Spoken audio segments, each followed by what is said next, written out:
Les merveilles, je voulais vous partager quelque chose. Ce matin, je me lève et c'est Noël ici, donc on est presque un jour dans votre passé. Et ça n'arrête pas en fait, il y a vraiment des douches d'amour. Il y a des moments où on dit overwhelmed ici, quand ça monte et qu'il y a des pleurs d'amour et des larmes qui viennent de l'éternité. Et je me suis levée et je suis arrivée ici dans le salon et j'étais attendue par deux sœurs de lumière, vraiment des réunions très puissantes, des reconnexions avec nos origines stellaires, dont Vénus très fort en ce moment, avec cette éclipse qui arrive. Et il y a plein de réactivations qui ont lieu avec des médecines de la nature, des élixirs, des, on appelle ça ici fern medicine et les roses et plein d'ingrédients en fait qui réactivent des endroits dans le corps vraiment très intenses. Et autant par les odeurs que le toucher enfin tous les cinq sens en fait et tous les autres sens d'ailleurs. Et j'ai envie de partager ça, que ça puisse arriver jusqu'à vous, en tout cas de faire mon job de partage. Après, vous en faites ce que vous voulez. Mais je me faisais la réflexion que quand j'avais 15 ans, avec Paulette qui est dans le groupe La puissance de notre lumière, elle m'avait déjà mis en contact avec les cartes de Dorine Virtue.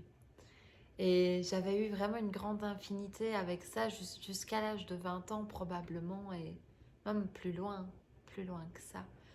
Et, et voilà, et je me rappelle en fait avoir regardé les vidéos de cette dame à l'époque qui me touchait beaucoup et je la vois encore dire toujours bonjour depuis Maui, etc. Et j'ai envie de parler à la version du passé qui est toujours en train de regarder ces vidéos et de lui dire mais si tu savais qu'un jour tu serais à Maui avec des personnes qui ont connu Dorine et de parler de tout ça et de voir en fait il y a aucune coïncidence dans ce qui croise ta route, ce qui te touche profondément. Il y a forcément un lien par rapport à ce que tu es venu offrir dans ton incarnation.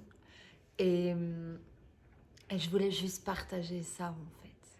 Vraiment, la reconnexion totale avec ce qui touche profondément ton cœur.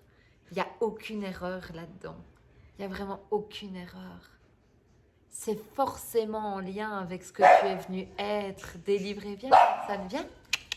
Viens là. Allez, viens. Viens. Come in. Et ouais, juste de respirer ça. C'est totalement des énergies de soutien, d'élévation d'âme. Dans ton mandat d'incarnation, dans ta graine du parfum que tu es venu offrir. Voilà, c'est juste un petit clin d'œil. Et avec tous mes vœux pour ces fêtes de fin d'année, peu importe si ça veut dire quelque chose pour toi ou non, de toute façon, c'est tous les jours une célébration. C'est tous les jours un moment d'honorer la lumière et le rayon que tu viens offrir. C'est tous les jours une opportunité d'aimer de ta plus belle manière. Et c'est des moments super importants en fait, de regarder d'où viennent tes actions, d'où viennent tes paroles, d'où viennent tes écrits, de ta volonté de séparation ou de ta volonté d'unité,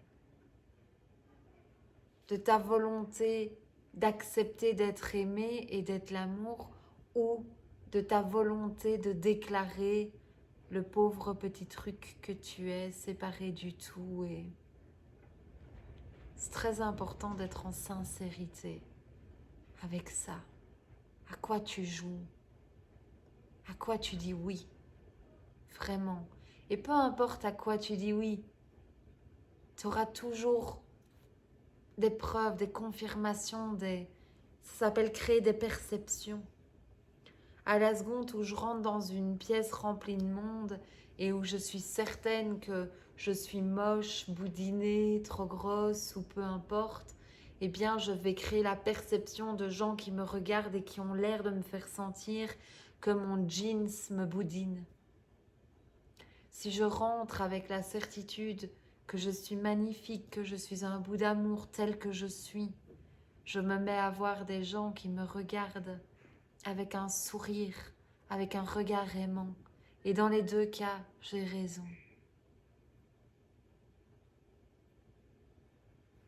Que choisissons-nous de servir en cet instant? La certitude que nous sommes abandonnés, non aimés, seuls, faibles. Est-ce qu'on veut nourrir ça pleinement avec des tonnes d'histoires auxquelles il faut penser grave? Ou est-ce que je laisse place à une ouverture de cœur, à l'éventualité de m'être trompée ou de ne pas avoir vu tout l'amour qui est là et de laisser faire? Et je sais que ça peut faire peur, je sais que faire demi-tour est tentant. Il y a des moments où je me dis, mais mon Dieu, ces moments challengeants en fait, d'à chaque nouveau chapitre, il y a un vase de peur et de crainte et de boue qui remonte et qui demande de rechoisir à nouveau, de se rechoisir à nouveau, de rechoisir à nouveau ce que je sais vrai dans mon cœur. Et je t'invite vraiment à ça, voilà. Et de faire confiance à ce qui est dans ton décor, dans ce qui a été placé naturellement pour honorer ce que tu es venu être dans ce monde. C'est loin d'être de la fabulation, si tu veux bien t'offrir à ça complètement.